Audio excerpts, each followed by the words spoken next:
IELTS Practice Tests Plus 2 CD 2 Test 3 Section 1 You will hear a woman, Paula, phoning her friend Ralph about an application to the local council for money for their drama club. First, you have some time to look at questions 1 to 3 on page 66.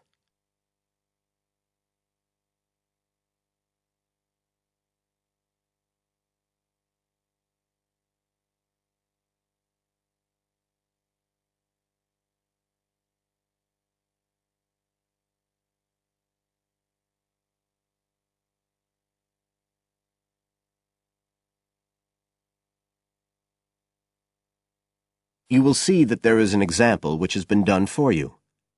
On this occasion only, the conversation relating to this will be played first.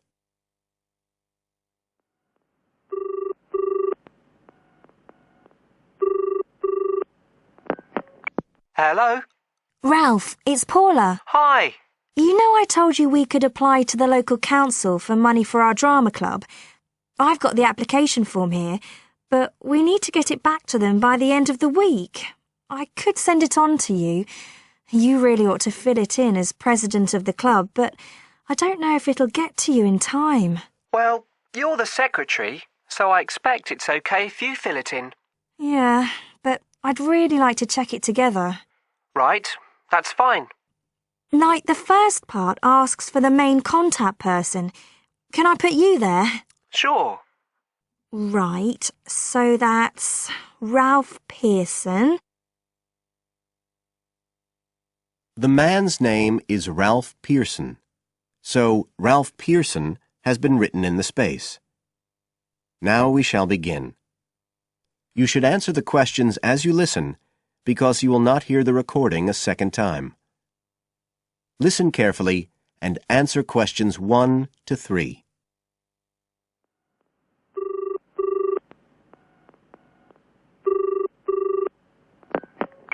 Hello? Ralph, it's Paula. Hi. You know I told you we could apply to the local council for money for our drama club? I've got the application form here, but we need to get it back to them by the end of the week. I could send it on to you. You really ought to fill it in as president of the club, but I don't know if it'll get to you in time. Well, you're the secretary, so I expect it's okay if you fill it in. Yeah, but I'd really like to check it together. Right, that's fine. Like, the first part asks for the main contact person. Can I put you there? Sure. Right, so that's Ralph Pearson.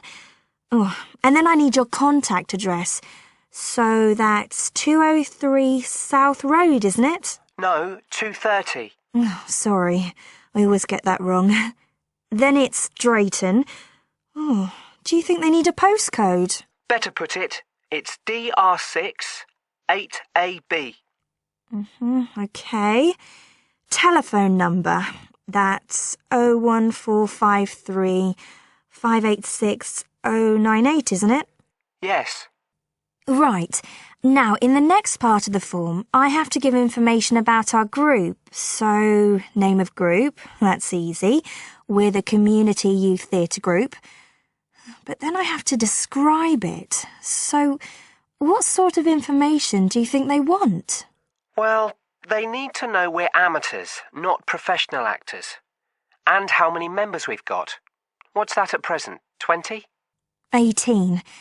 And should we put in the age range? That's 13 to 22. No, I don't think we need to. But we'd better put a bit about what we actually do. Something like members take part in drama activities. Activities and workshops? OK. Right. That's all for that section, I think. You now have some time to look at questions 4 to 10 on page 66.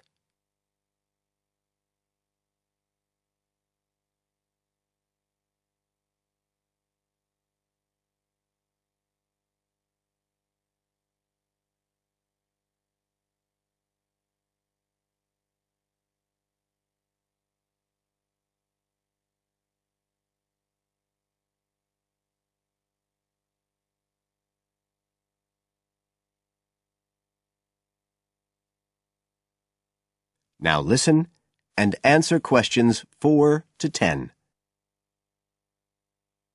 Now, the next bit is about the project itself, what we're applying for funding for. So, first of all, they need to know how much money we want. The maximum's £500. I think we agreed we'd ask for £250, didn't we? OK. There's no point in asking for too much. We'll have less chance of getting it. Then we need to say what the project, the activity is. Right. So we could write something like, to produce a short play for young children. Should we say it's interactive? Yes, good idea. Right, I've got that. Then we have to say what we actually need the money for. Isn't that it? No, we have to give a breakdown of details, I think. Well, there's the scenery. But we're making that. We need to buy the materials, though. Oh, OK. Then there's the costumes. Right. That's going to be at least £50. OK. And what else? Oh, I just found out we have to have insurance. I don't think it'll cost much, but we need to get it organised. Yes, I'd forgotten about that. And we could be breaking the law if we don't have it. Good thing we've already got curtains in the hall. At least we don't have to worry about that. We'll need some money for publicity. Otherwise, no one will know what we're doing. And then a bit of money for unexpected things that come up. Just put sundries at the end of the list. OK, fine. Now, the next thing they want to know is if they give us the grant, how they'll be credited. What do they mean, credited? I think they mean how we'll let the public know that they funded us. They want people to know they've supported us. It looks good for them. Well, we could say we'd announce it at the end of the play. We could make a speech or something. They might prefer to see something in writing. We'll be giving the audience a programme, won't we?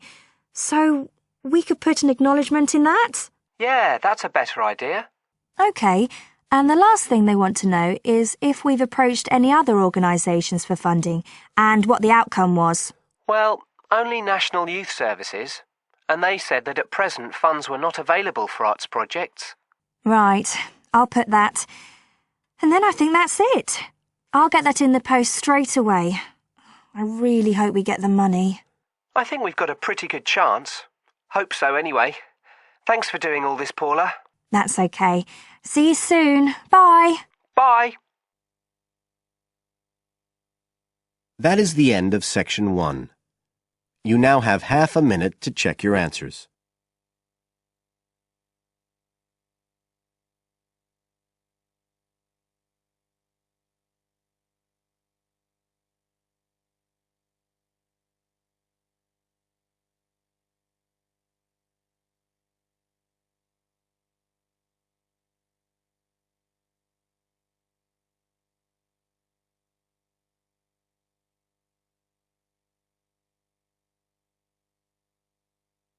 Now turn to Section 2 on page 67.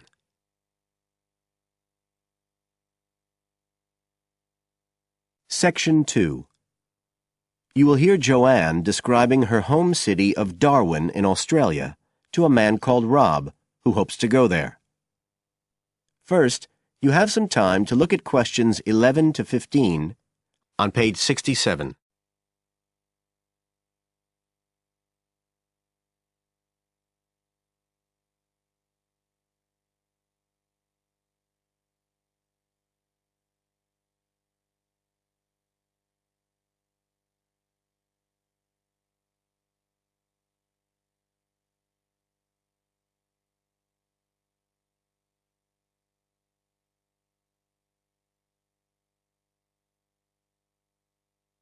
Now listen carefully and answer questions 11 to 15.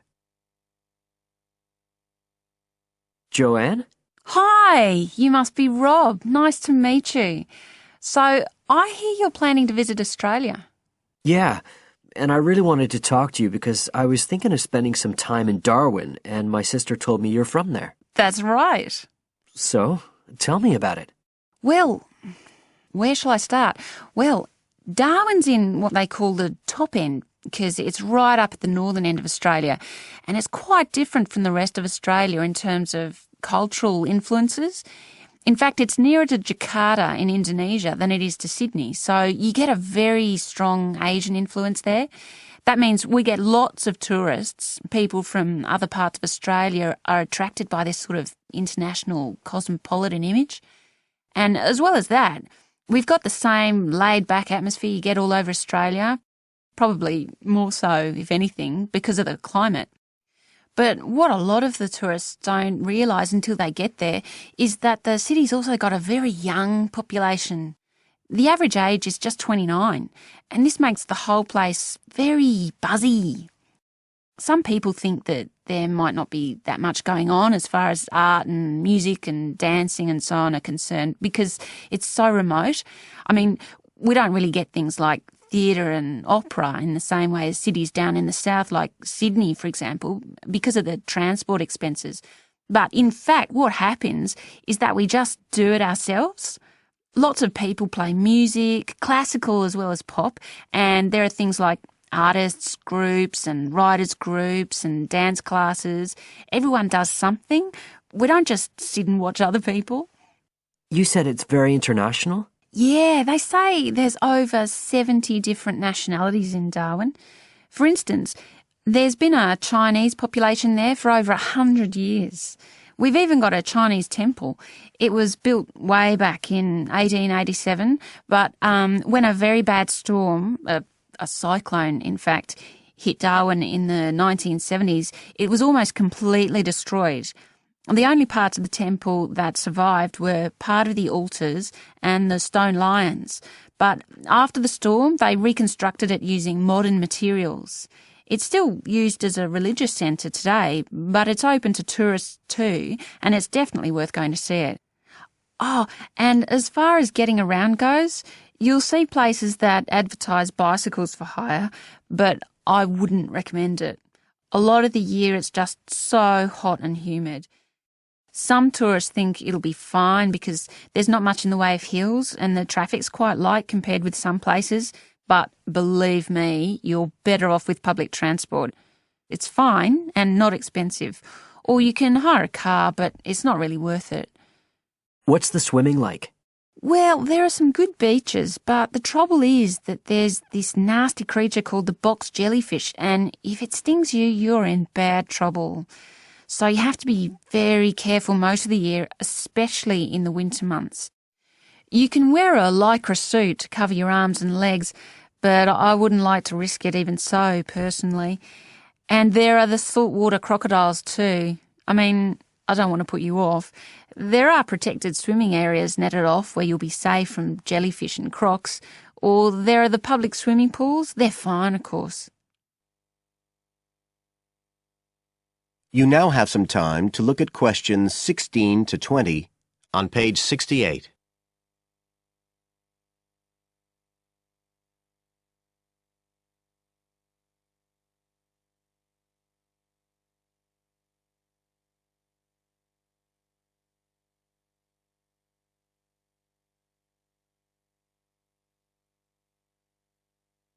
Now listen and answer questions 16 to 20.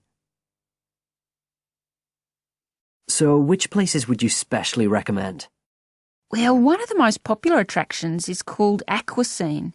What happens is every day at high tide, hundreds of fish come in from the sea, all different sorts, including some really big deep sea fish. And some of them will even take food from your hand. It's right in the middle of town at the end of the esplanade. It's not free. I think you have to pay about $5, but it's definitely something you have to experience. Then, of course, Darwin has a great range of food, being such a cosmopolitan place. And if you don't have lots to spend, the best place to go is to Smith Street Mall, where they have stalls selling stuff to eat. There's all sorts of different things, including Southeast Asian dishes, which I really like. You'd think there'd be plenty of fresh fish in Darwin, as it's on the coast, but in fact, because of the climate, it mostly gets frozen straight away. But you can get fresh fish in the restaurants on Cullen Bay Marina. It's a nice place to go for a special meal, and they have some good shops in that area too. What else? Well, there's the Botanic Garden. It's over 100 years old and there's lots to see. An orchid farm, rainforest, a collection of palm trees, a wetlands area. You can easily spend an afternoon there. That's at Fanny Bay, a couple of kilometres out to the north. Then, if you've got any energy left in the evening, the place to go is Mitchell Street. That's where it all happens as far as clubs and music and things are concerned. You'll bump into lots of my friends there. Talking of friends, why don't I give you some email addresses? I'm sure they wouldn't mind.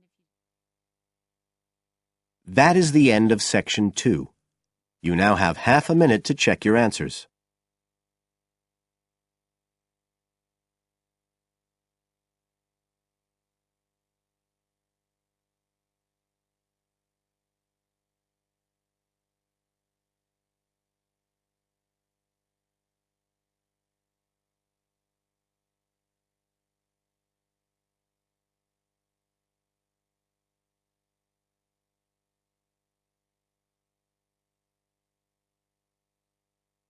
Now turn to Section 3 on page 69.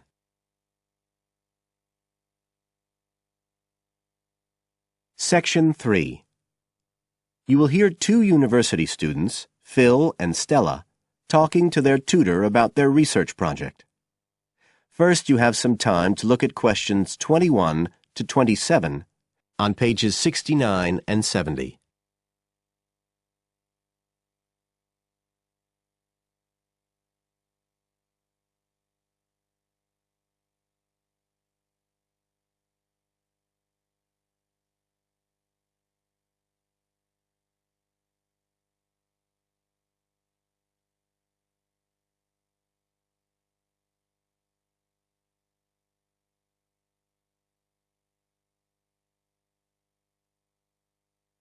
Now listen carefully and answer questions 21 to 27.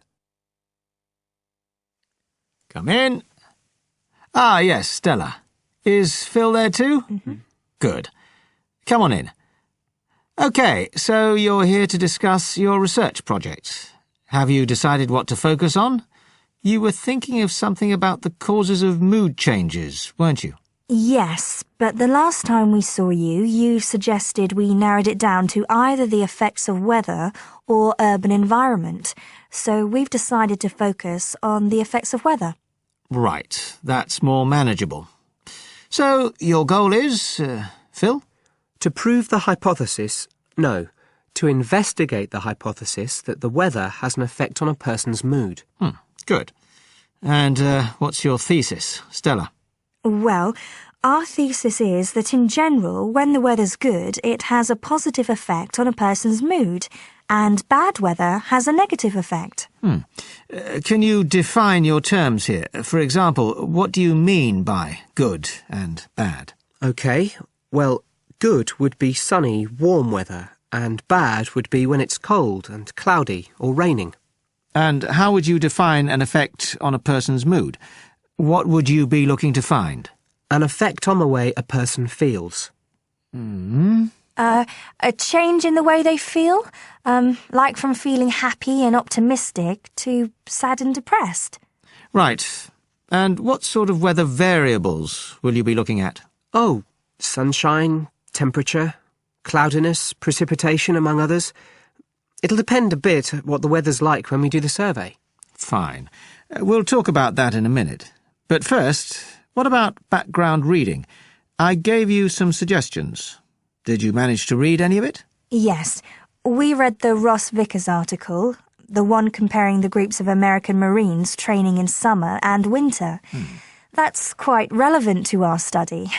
It was interesting because the Marines who were training in the cold winter conditions tried to cheer themselves up by thinking of warm places, but it didn't really work. Yes, they were trying to force themselves to have a positive mental outlook, but in fact it had the opposite effect, and they ended up in a very negative state of mind. And we found some more research by someone who wasn't on the reading list you gave us, George Whiteborn. He compared people living in 3 countries with very different climatic conditions.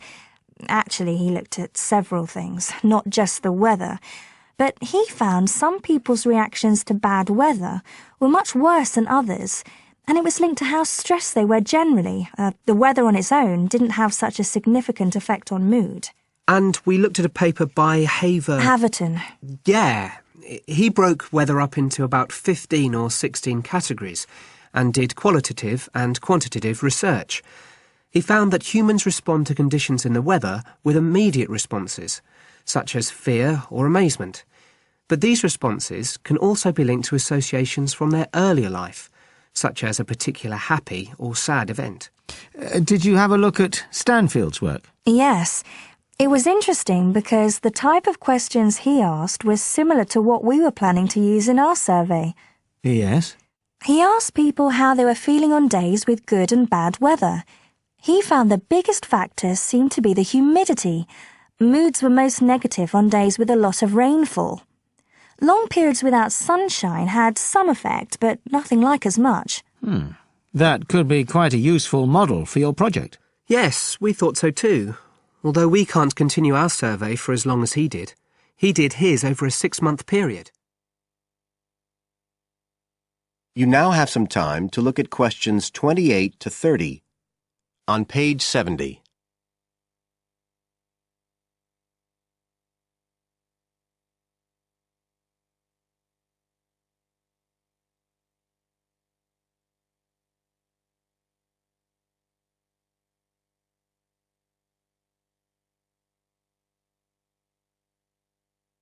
Now listen and answer questions 28 to 30.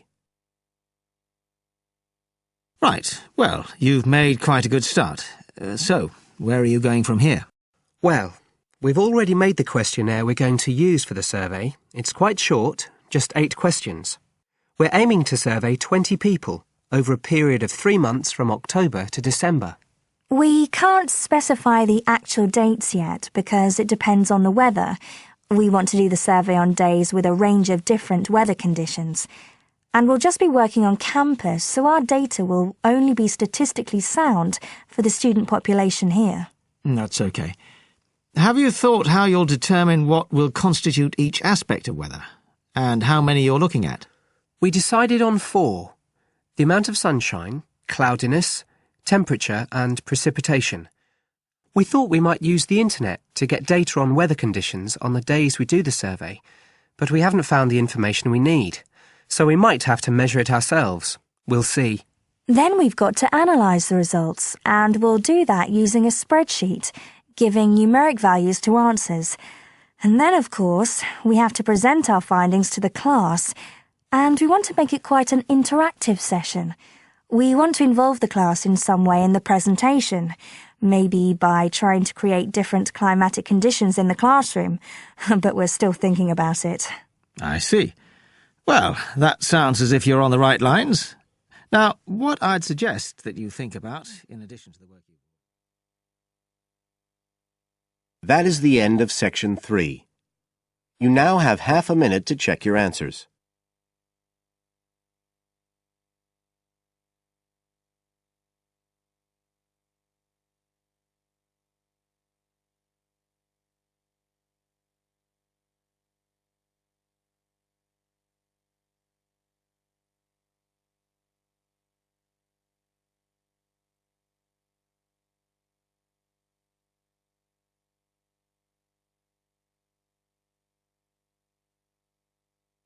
Now turn to section 4 on page 71.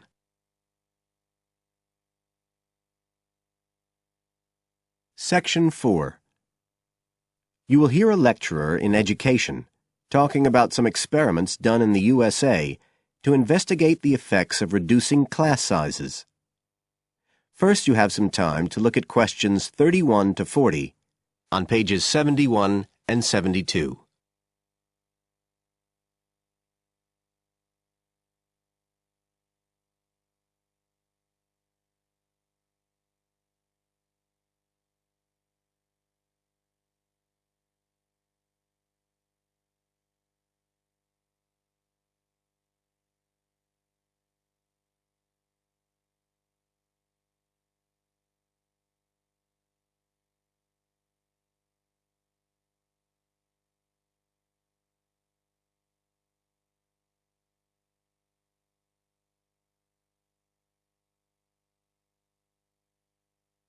Now listen carefully and answer questions 31 to 40. All over the world, there are passionate arguments going on about how educational systems can be improved. And of all the ideas for improving education, few are as simple or attractive as reducing the number of pupils per teacher. It seems like common sense. But do these ideas have any theoretical basis? Today, I want to look at the situation in the USA and at some of the research that has been done here in America on the effects of reducing class sizes. In the last couple of decades or so, there has been considerable concern in the United States over educational standards here, following revelations that the country's secondary school students perform poorly relative to many Asian and European students. In addition, statistics have shown that students in the nation's lower-income schools in the urban areas have achievement levels far below those of middle-class and upper-middle-class schools. So would reducing class sizes solve these problems? Well, we have to remember that it does have one obvious drawback. It's expensive. It requires more teachers and possibly more classrooms, equipment, and so on. On the other hand, if smaller classes really do work, the eventual economic benefits could be huge. Better education would mean that workers did their jobs more efficiently, saving the country millions of dollars. It would also mean that people were better informed about their health, bringing savings in things like medical costs and days off sick. So what reliable information do we have about the effects of reducing class sizes? There's plenty of anecdotal evidence about the effect on students' behavior, but what reliable evidence do we have for this?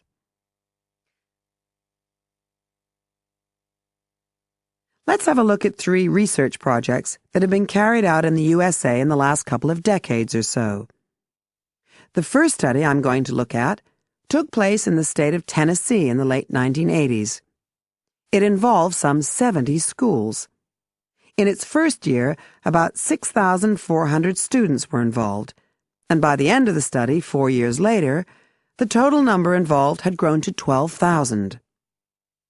What happened was that students entering kindergarten were randomly assigned to either small classes of 13 to 17 students or regular-sized classes of 22 to 26.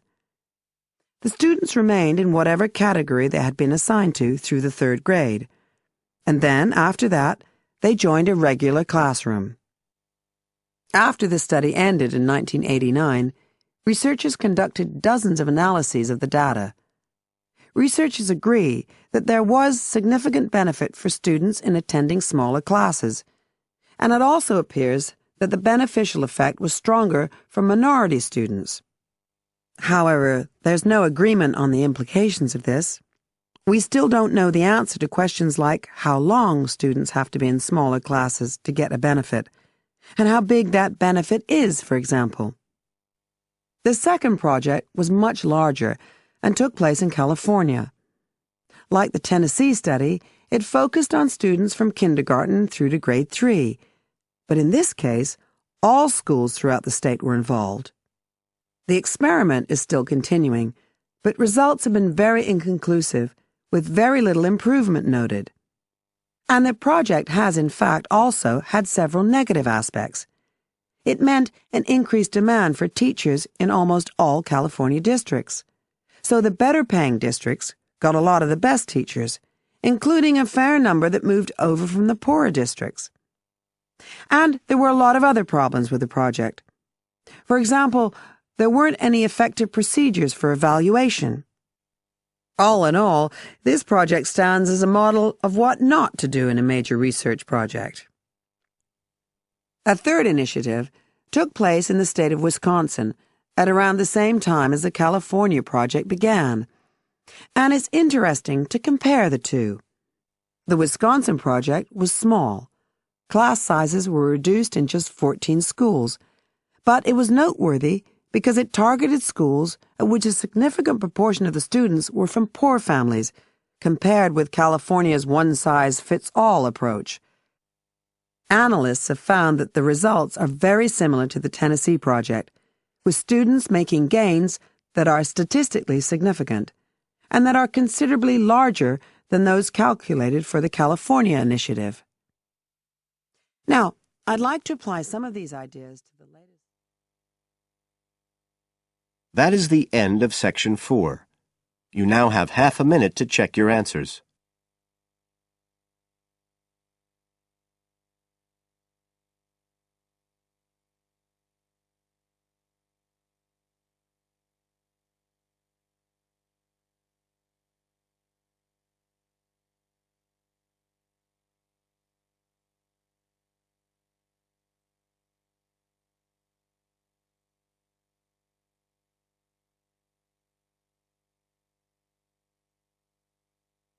That is the end of the listening test.